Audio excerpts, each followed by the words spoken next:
xanımlarımız biraz illüziyaya qapılmağı sevdiklərinə görə, onlar özlərinə yalançı bir reallıq yaradırlar və əsl həqiqətdən uzaqlaşırlar. Necə uğurlu münasibət qura bilərik? Necə həqiqətən də davam etdirə bilərik? İlk növbədə özümüzlə kontakt quraraq, daha sonra qarşımızdakı insanı yaxşı anlayaraq, bayaqları dediyi 3 vacib punkt, məqsədlər, dəyərlər, ortaq maraqlar, baxın bunları analiz edərək.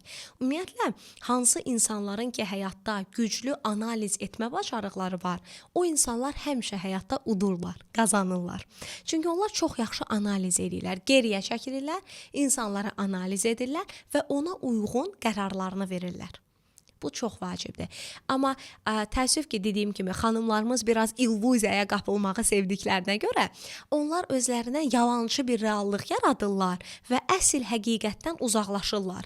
Uzaqlaşdıqlarına görə də onlar analiz edə bilmirlər. Reallığı görə bilmirlər. Ona görə də münasibəti davam etdirə bilmirlər.